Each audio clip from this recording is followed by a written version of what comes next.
Hi everybody, my name is Jan Hemi. I'm an associate professor at the School of Biological Sciences. I'm a neuroscientist with a real interest in animal behavior and vision. So I'm looking at how animals see the world, and I've done quite a bit of work on the Tamar wallaby and brush-tailed possum to look at how they perceive colors and what their spatial vision is like. These days I mostly work with invertebrates, but this is some of my early work, and I use this to actually highlight to you what marsupials can and can't see, how their vision differs from placental mammals, but also to get across some of the visual concepts that go with that. This here is a Tamar wallaby doing work on our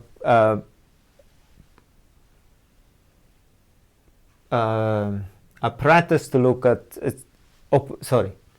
operant conditioning apparatus, where we train animals to distinguish between different colors in this case, and when they get it right, they get rewarded with a bit of food at the bottom. The reason why I invented this design during my PhD is that marsupials are often very easily frightened. They're very nervous animals. If you take them into the lab, you manipulate them into the lab, they often perform very, very poorly. And that is part of what has driven their reputation of being rather stupid animals.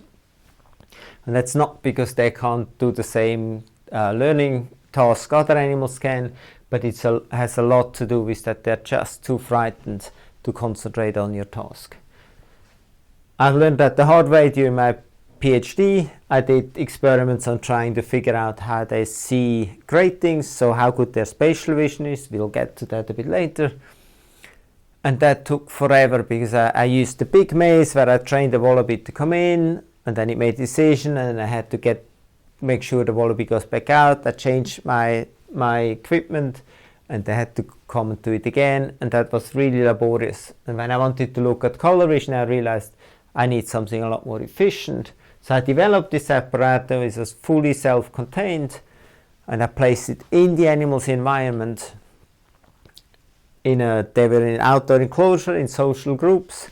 So the animal wasn't necessarily alone, but I had control over what they can see. They could work on their own during the night when they're active, not when I'm active. And that generated, like at the extreme, the animals were willing to give me up to, I think, 800 decisions a night was the record we had. Compare that to about 30 decisions when I did it manually. And their performance and accuracy improved dramatically. So how does vision work? Your eyes basically sampling the light that comes in through the lens, that gets projected on the back of the retina. At the back of the retina you have photoreceptors that absorb that light, and they then reconstruct the image based on the proximity between different receptors and the different properties of different receptor types. The photoreceptors send the signals to the bipolar cell, which send it to ganglion cells, and those then send it to your brain. For a lot of processing, the ganglion cells are the bottleneck, because they often get information from multiple photoreceptors. So you have to be careful when you, for instance, look at how well they can sample an image. It doesn't really matter how many photoreceptors you've got, it matters how many ganglion cells you've got. The basic information you can get through vision is you can get some information about shape that's determined by your spatial resolution. You can say how bright something is, what contrast it has to its neighboring. That's driven by your contrast sensitivity. You can determine different colors if you have color vision, so that is driven by your spectral sensitivity. And then you have temporal sensitivity, that is really a bit like your refresh rate in a camera. So how fast can you take image of the environment? If your vision is really slow and you have something moving fast, it just blurs. You know that from cars, or something whizzes past you, are not able to resolve it, you just see a streak going past. If your vision were faster, if you were a fly, for instance, you could see about 4 or 5 times faster than what or they can see about 5 times faster than what we can, and so they can resolve much faster moving targets. And the reason, of course, they have that is because they are moving themselves at great speed when they fly around. But the important bit is here, this is the information you get, right, from visual system. That becomes particularly important when you look at color. All the rest is calculated by the brain. How big something is, how far away something is. You don't see that. There's nothing on the retina that immediately measures how far away that is. You have to calculate it out from comparing lots of different parts of the image to get that sort of information. When you look at the anatomical differences between different marsupials, there's three that really stand out. I'm not going to go into these. Most marsupials have avascular retina, so they don't have blood vessels in the retina, which is actually really good, because when you go back here, the light goes through ganglion cells, bipolar cells, before it hits the photoreceptors. So that's a really unfortunate design, because the photoreceptors are actually pointing this way, and the ganglion cells are closer to the source. So they all disturb the light, and your blood vessels are on this side of the ganglion cells. So if you have them there, the light has to go through your blood before it gets to your photoreceptors, and that actually generates blind spots on the retina. So that design is really poor, and marsupials have found a way to not needing that. You only need blood vessels if your oxygen demand becomes too high. They also have still retained oil droplets. They share with a lot of the reptiles, and we'll look at that in a second. But their oil droplets are colorless. And they still have other reptilian traits like double cones. That means two cones very close together. This is a photomicrograph of a Thermowallaby retina, where you see the individual cones, where you have the oil droplet here, and then the black thing here is the cone outer segment. That's actually the light absorbing structure. So the light is coming from this side. It gets focused by the oil droplet onto the outer segment. So these oil droplets actually help capturing the light, so it helps their light sensitivity. And these are different types of photoreceptors for two different color channels. A much nicer picture is here, where you have the oil droplets of a turtle actually. And these are really colorful, so they have all different color types, and these distribute differently across different types of cones in the retina, and those are associated with color vision. I don't have time to go into that, but the color oil droplets help improve your color vision. And this is an example of a double cone, which you find in reptiles, just like the marsupials, where two cones are really closely associated with each other, and they share some of the electrical signal generated by the light. This is the distribution of oil droplets across vertebrates, where you have the hagfish and lampreys down here, then you have sharks and rays, you have different fishes, amphibian, mammals, reptiles and birds. And the different colors show you what sort of oil droplets they have. So the fish were the first to evolve oil droplets, or an ancestor of fish and the other clades. So we don't have anything in the lampreys or in the sharks and rays. And within the mammals, it's only the marsupial that have clear oil droplets or colorless oil droplets. There's nothing in the placental mammals at all. And they have the colorless oil droplets. Probably their two functions are they will absorb the UV light, so it stops the harmful ray to go to your photoreceptors, but they otherwise enhance the light sensitivity of your cones. Of all the four aspects of vision, spectral sensitivity, spatial sensitivity, contrast sensitivity, and temporal sensitivity, I want to just look at two today, and that's resolving power or spatial resolution. That means how good an image can I generate. And we'll have a look at that first. That's fairly brief, and then we look at color vision, which is quite controversial in marsupials. the way spatial resolution works, or resolving power, people call it acuity, is if you want to see lots of detail in an image, you need lots of photoreceptors. So this is an eye, this is showing different photoreceptors, and this is your image. In this case, the image is a grating, black and white stripes, because it makes it easier to visualize. If you want to resolve that grating, you need at least one photoreceptor that looks at the white stripe, another photoreceptor looks at the black stripe, then one other one at the white stripe. So you need to sample each stripe. And so you can see the finer, the more photoreceptors I squash into the retina, the finer a grating I can resolve. Another way of looking at this is by having a grating and then putting the sampling photoreceptors over the top of it. And we have here three conditions where you have lots of photoreceptors sampling this grating, fewer of them, and then even fewer of them. At the top right, you can see here, if each photoreceptor responds according to the brightness it sees, and that brightness is shown as the length of these bars here.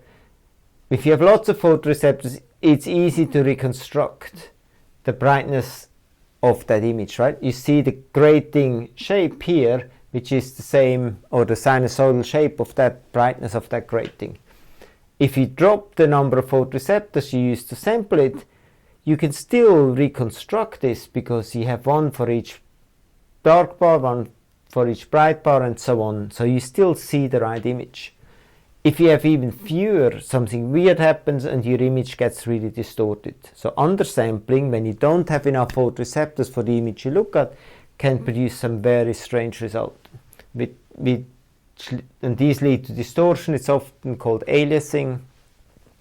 Some examples of this is when you drive a car through a tunnel and you have flickering lights, that produces that sort of interference pattern between the speed of the spokes of the wheel, the speed of your eyes, and the flickering lights, that it can actually make it look as if the wheels of the car are rolling backwards while the car is actually driving forward.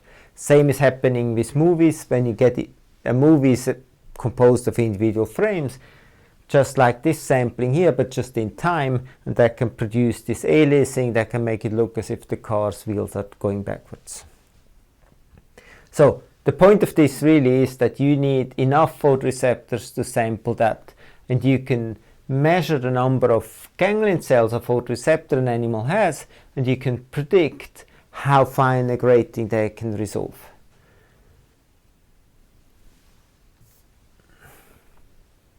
And if we do that, you can look at spatial resolution in different marsupials, and that's measured here as visual acuity in cycles per degree. And what that means is, if for every degree of visual space, which is an angle of space, right, you have 360 degrees around you, so for every one of those 1 degrees, in a numbat, they could see 6 cycles of a grating. That means they had 12 bars, 6 white and 6 black stripe bars, and they could still see that as black and white bars within 1 degree. And just to give you a feel for that, if you put your hand out and look at your thumb, the width of your thumb covers about 2 degrees of visual space.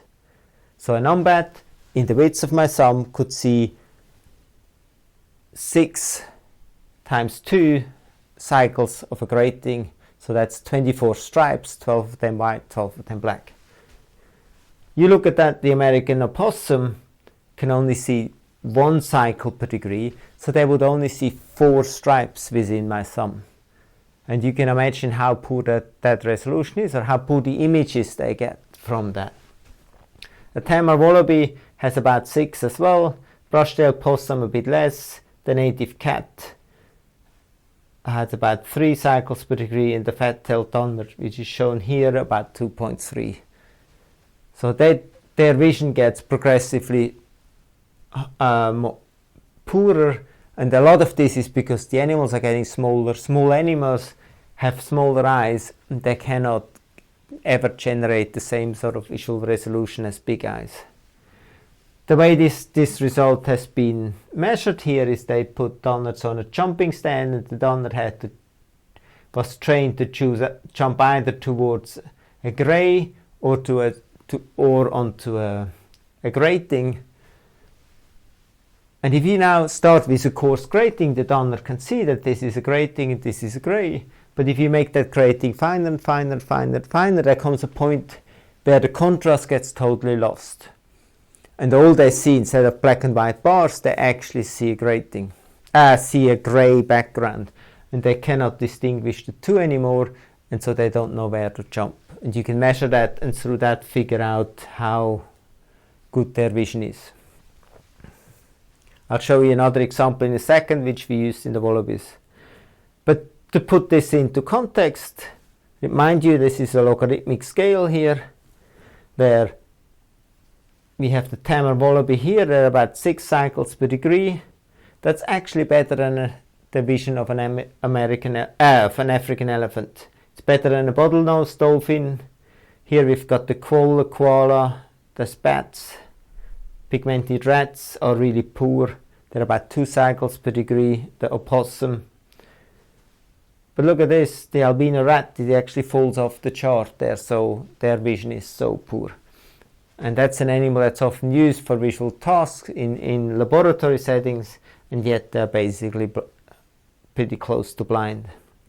Here we've got a bunch of invertebrate animals, the best of which a dragonfly sees just as well as a bat or as the koala, better than an opossum.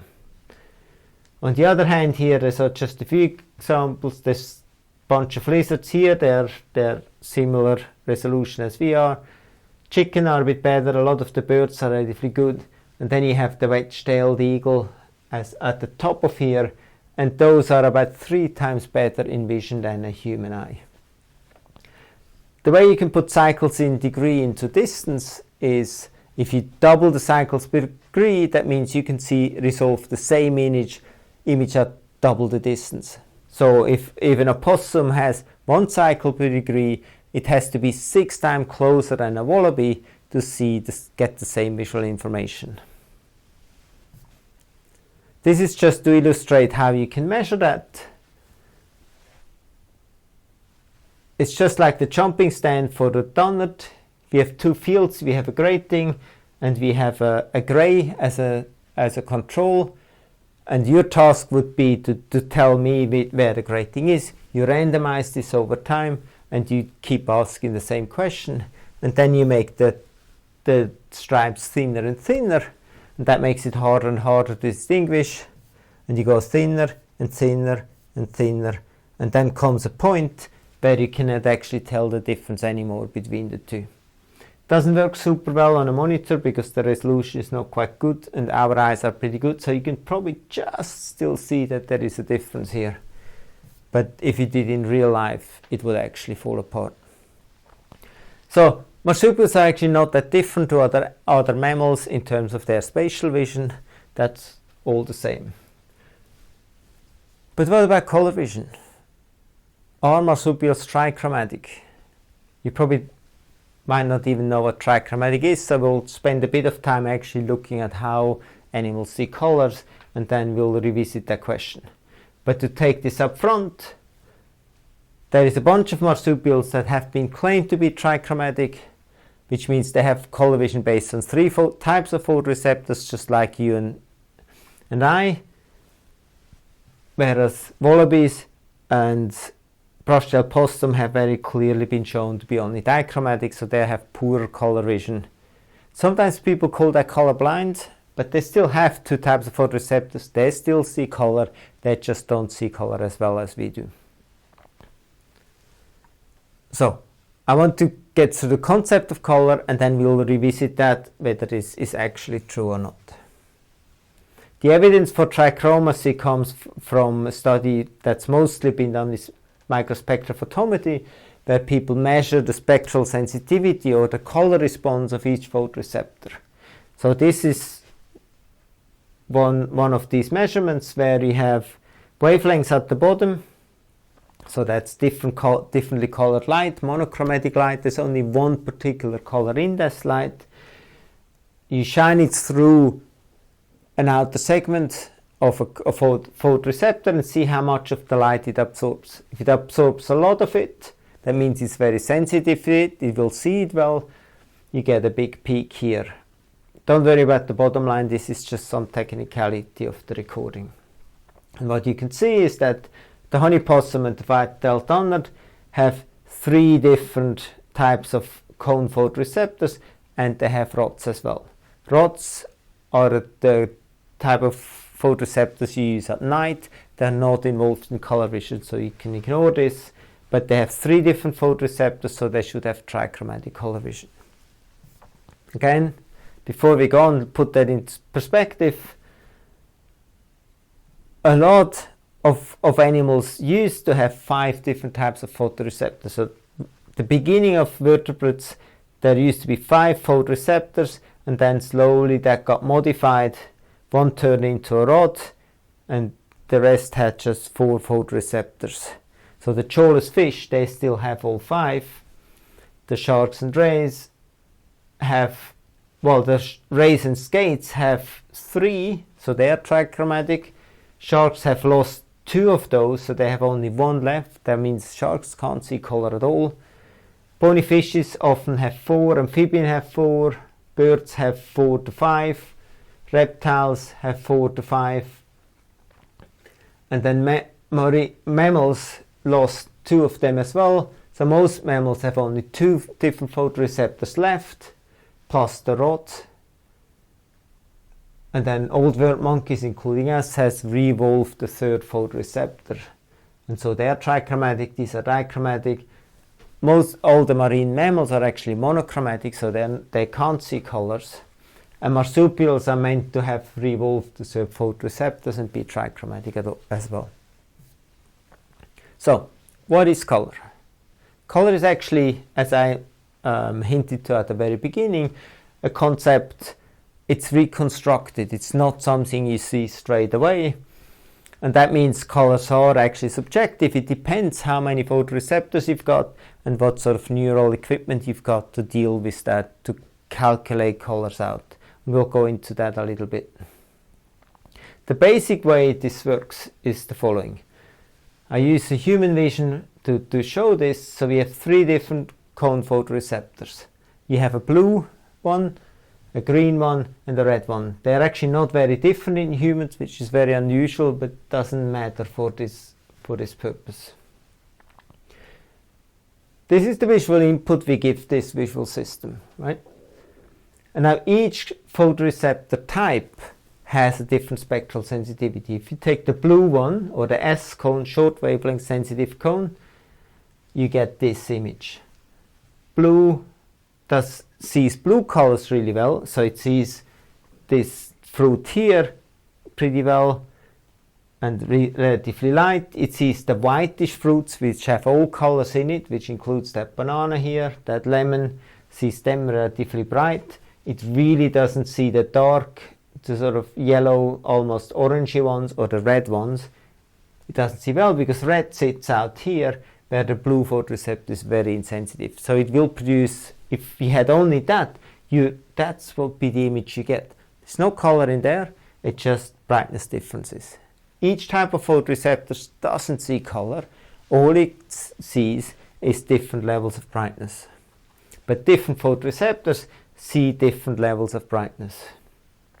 So the middle one sees the banana much brighter, it sees the capsicum much brighter, the long one sees the capsicum even brighter. And so you see each one has a slightly different view of the world, but by comparing them now you can work out what the different colors are. If you know that this is really bright, this is really dark, you know it's not blue, you know it's going to be yellow or red to see that. It's not always just that straightforward because this is also bright. It's brighter than the red, so it comes out brighter here, even though this is, so another way of saying each one of these images confuses still brightness and color, but together you can work out what's brightness and how color changes and sort that out. For instance, the red one is much darker in the middle wavelength photoreceptors than in the long one, and that means it's on the upper side of the two and excites the L photoreceptor much stronger. So, but what you need is some neural imagery to compare that, and that's where the ganglion cells come in. They take responses from different photoreceptor types and compare them, and that gives you two color channels. And that's how our color vision system is made. We have one color channel that compares the short against the long and the blue together, long and the middle one together, and we have the second channel we have is the long against the middle. And here you see the images that generates when you look at this image here. This is the luminance. If you just take L and M together, that's how you would judge luminance, by combining the red and green photoreceptors, and for the others you subtract them from each other, and that gives you those images. And from that you can reconstruct the color you have.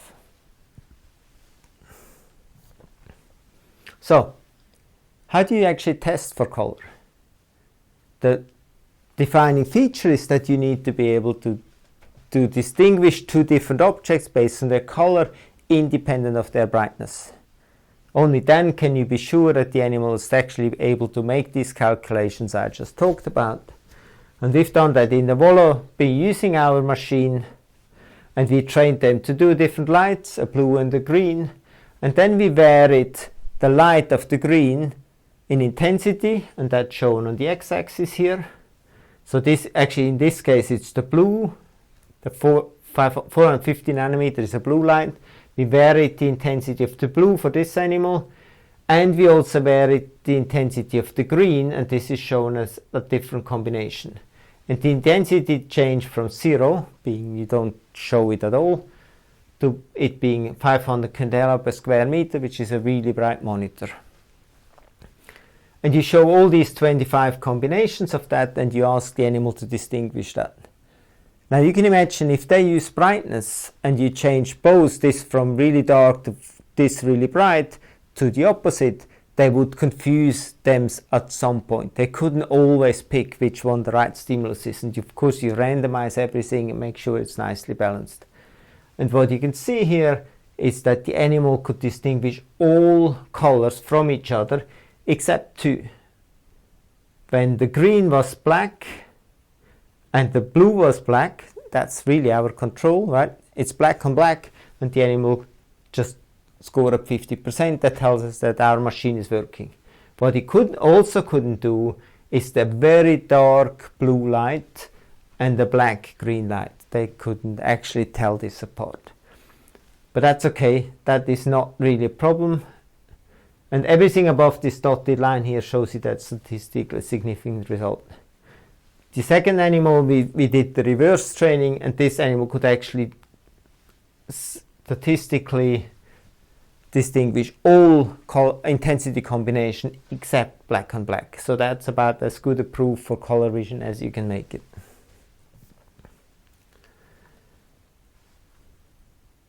Okay, this is looking difficult and it's not that easy, but it's just a relatively simple take-home message from it. We just talked about an animal that is a dichromat, so it has two different types of photoreceptors. It has a short and a long wave photoreceptor. You show this animal a particular color, the photoreceptors will absorb a certain number of photons from each light, and that gives their response strength. And you can map this and say, okay, the quantum catch, so how many photons it absorbed for the short wavelength photoreceptor, and here for the long wave photoreceptors. And that gives you the position here for that color. And you can do that for any color you show the animal, you get a different point in this space. The length of this vector gives you how intense that light is, and the direction in which it points is the color of the light. So if you calculate the color out with this formula, you actually get a line here that contains all possible images you put onto all possible color intensity combinations you give this animal. So for an animal with just 2 photoreceptors, all colors have to fall in this one-dimensional line. And you show this line here. This is the color space of a dichromat. It's one-dimensional. Colors are either bluer or redder, shorter or longer in wavelengths. That's it. There's no other discrimination they can make. And the numbers down here shows you where a monochromatic light of just one wavelength would fall. And as you can see at the edges, the dots become smaller, closer and closer together, because that's the limit. You can't see, an animal can't see beyond that, and it can't see beyond that. So you can only see a very relatively narrow space of wavelengths, and all the colors line up neatly in a one dimension. The cool thing about this is when you think about that, I just said all colors fit on that. That means white as well. White has all colors in it, but it's just one of the colors. And white usually excites both receptors quite similarly, so it will lie in the middle of this space, but it's just one of the colors. And the white is indicated here by this arrow. It falls to about this spot here.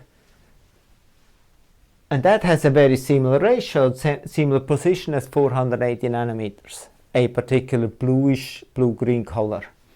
In other words, the prediction is that an animal with just 2 photoreceptors, a dichromat, can only see or sees white as one particular color. It won't be able to distinguish between white and color. We get back to that. Above is the same example for a trichromat. Here the space is more complicated. You have now 3 different photoreceptors. And the space where all colors fall onto is now 2-dimensional, so it's a plane, and that's why we can not just see colors, we can see hue, but we can also see the saturation. So our color space is 2-dimensional, we see a hue, and we can say whether how whitish or not whitish it is. So a saturated color has a very strong color, and the desaturated is almost white. So white in a diagram like that would fall in the middle of the space, and monochromatic colors fall around the space. So this is our color vision system. That's why our color perception is much richer as that of a wallaby, for instance, or actually all other mammals other than New World primates, old world primates. There's another way you can test for color vision. Remember, the important thing is that you exclude brightness as a cue, and that's an experiment done by von Frisch on honeybees, where they put sugar water or a dish that sometimes contains sugar water on a square, and they sit them on very different backgrounds. They trained the animals to go on a background that is blue, and in the experiment they wanted to see whether they can find the blue against all the other different gray levels. And if you make all these other gray levels have enough of them, and the animal doesn't see color, this gray will just be one of the gray levels, and so they should confuse it. This is actually what it would look like to a dichromat. Remember I said that the white would look just like a color? So all the whitish stuff would look like a blue-greenish color, but the blue would actually still look different. So that a dichromat would still see that properly, but the monochromat, so someone with only 1 photoreceptors, would only see gray levels, and he couldn't actually tell which one of these is a gray and which one is not. When von Frisch tested that, he found that the bees all quite easily found the blue square against all possible gray squares, and that showed him that they have color vision. Other way we can look whether animals have color vision, you could look at photoreceptors and mark them with immunohistochemistry, and we did that for the wallaby, and we showed that they have 2 photoreceptors.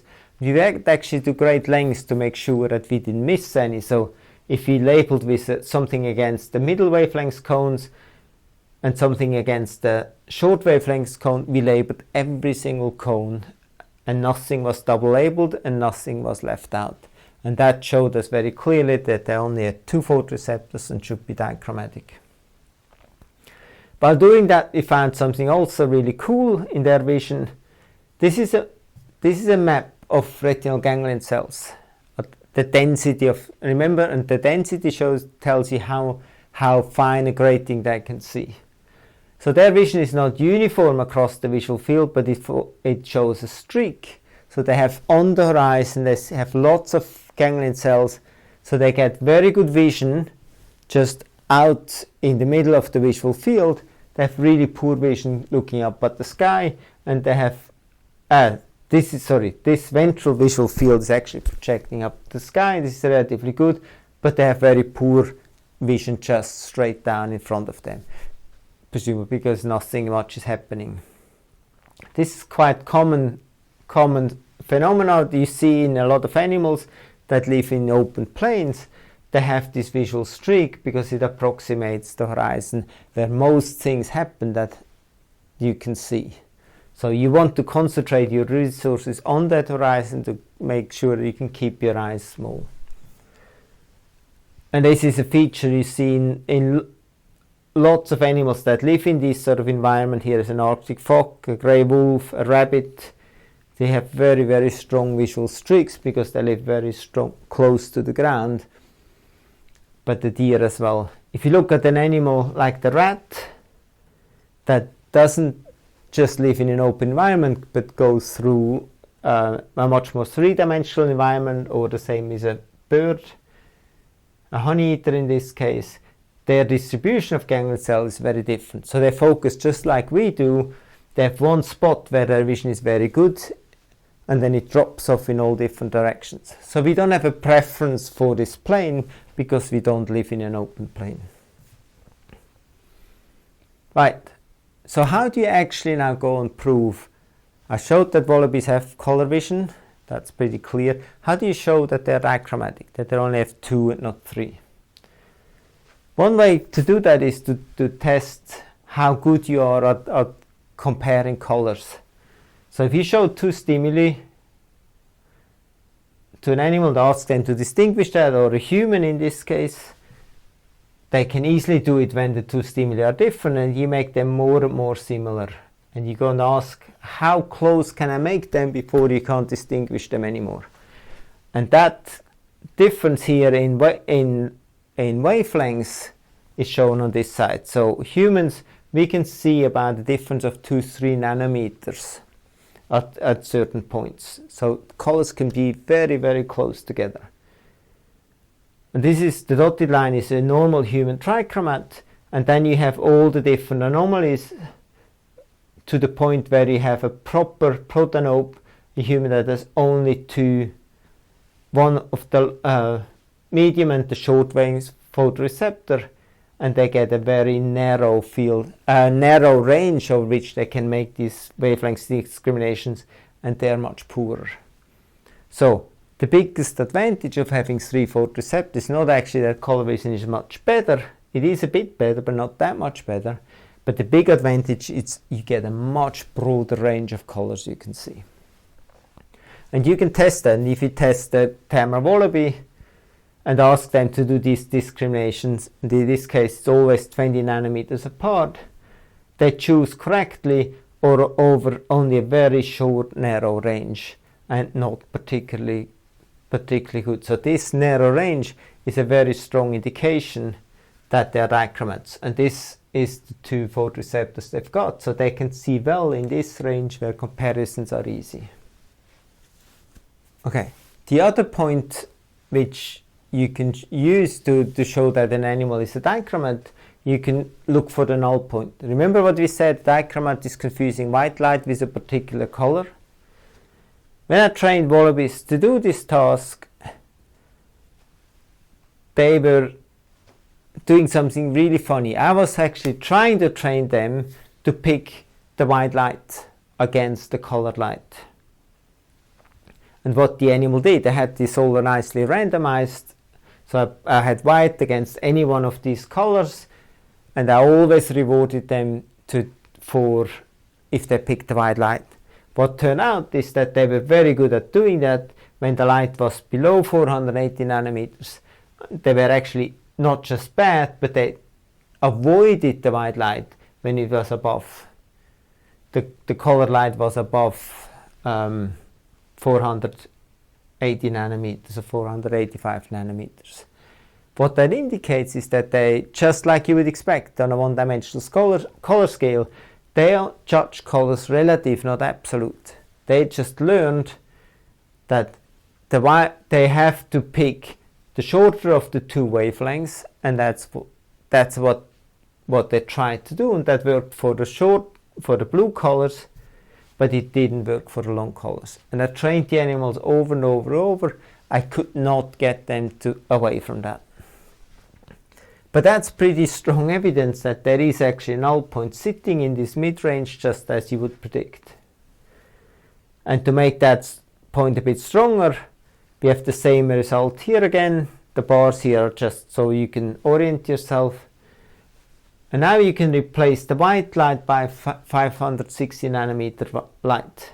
And here the animal is trained to pick the shorter wavelengths. Or it trained itself to pick the shorter wavelengths. And as predicted, what would happen is now it should pick all these colors against 560 light, because 560 is a longer wavelength. And that's what the animals do. They're not super good up here, but they are significantly different from zero for a lot of them. So it's clearly showed at least this point moved right from down here to up here simply by changing the white light.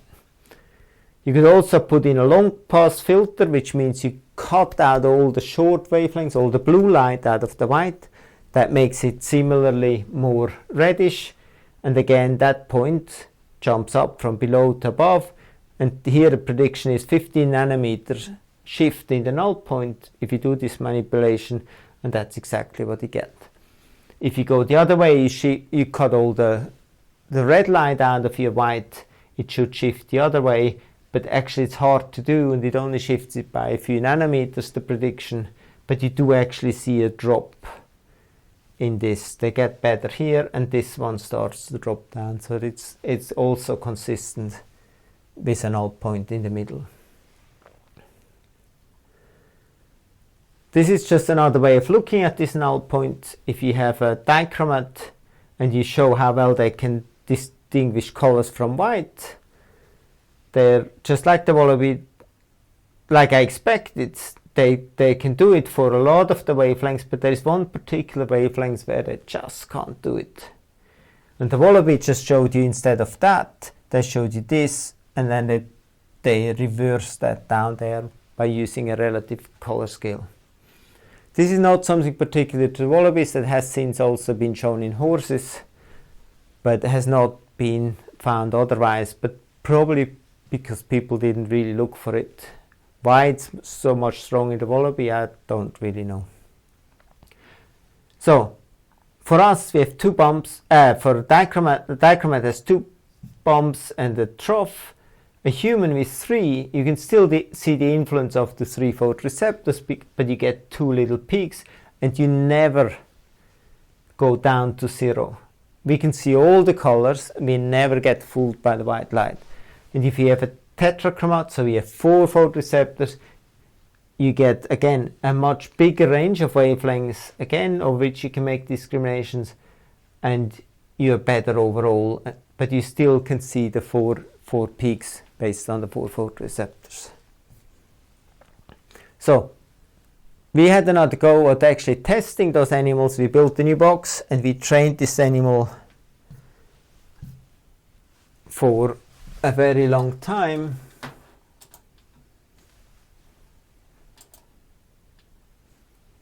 It wasn't want to show.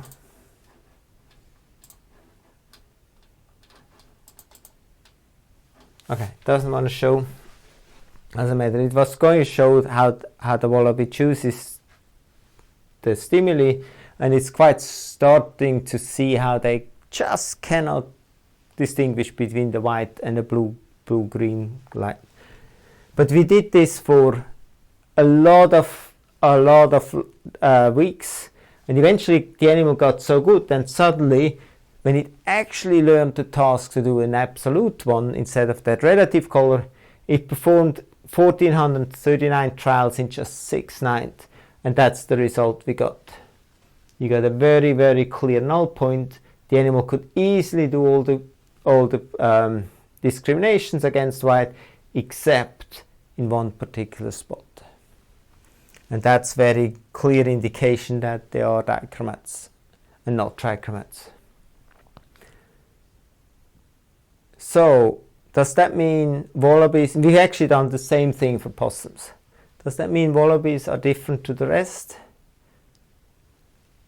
The answer is almost certainly no, but I can't prove you that, and I haven't said that yet. The evidence for the fact that they are dichromats is now, it's very clear in these. We have behavioral evidence that's about as solid as you can make it. You have genetic evidence. In all of these, the genetic evidence only finds two photoreceptor types. There's no indication of a third one. MSP is clear in those ones, and anatomy is clear in those ones. Here genetics says there should be dichromats. MSP, I'll show in a second, is actually not so clear. The behavior suggests they are trichromatic, but it's much harder to do. All you need to do is make a mistake in some of your calibrations, and your stimuli are out, and you can't, the animal finds some other way of making that discrimination, and it has only done for one particular animal and never been repeated. So I'll put to you that all these animals are actually dichromatic, not trichromatic, and I can also show you why this is the case. The only good evidence we've got comes from MSP, that they are trichromats. But if you look very carefully, so that's the long wavelength sensitive one, that's a UV sensitive one, so we don't see the peak because we can't measure down there, but you can see the start of the peak in both these cases, and then this is the third photoreceptor that's meant to be there.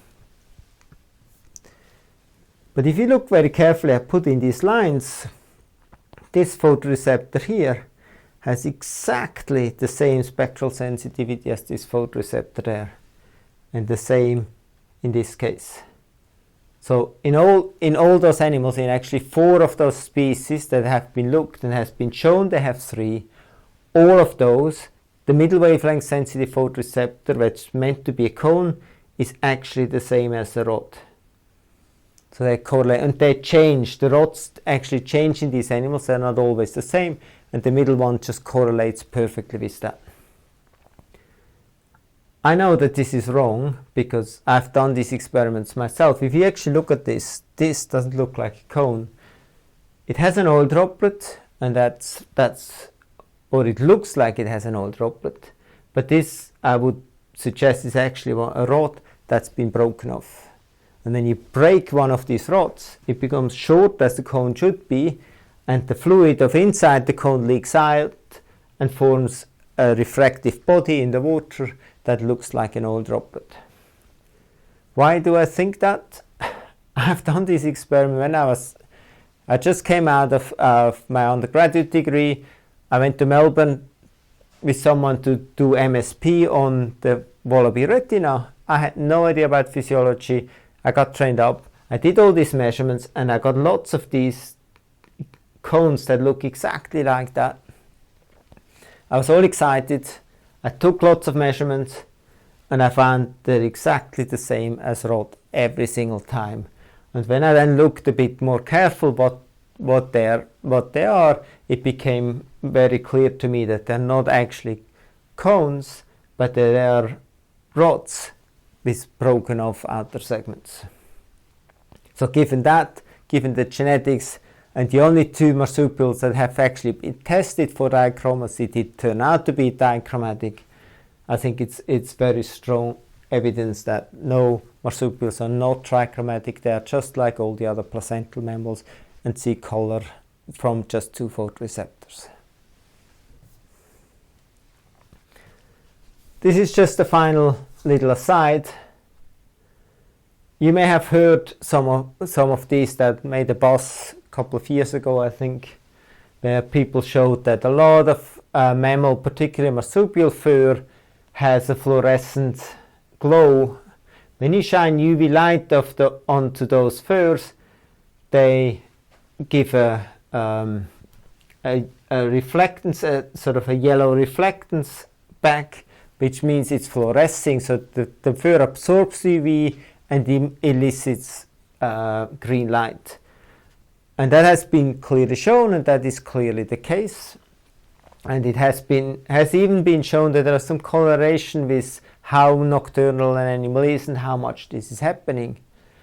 But when you actually look at how much light is generated through this process, it's so minute, it does not have a visual function. So I'm not suggesting it's not real, but this is not, that fur doesn't fluoresce because of visual purposes. There is some other reason. Either it's an epiphenomenon, it's just doing for some other reason. Well, that's really only the only interpretation. It must be a byproduct of something else that may well be correlated with how active they are at night, but it's not based on a visual process. So no, marsupials do not glow in the dark, at least not visually.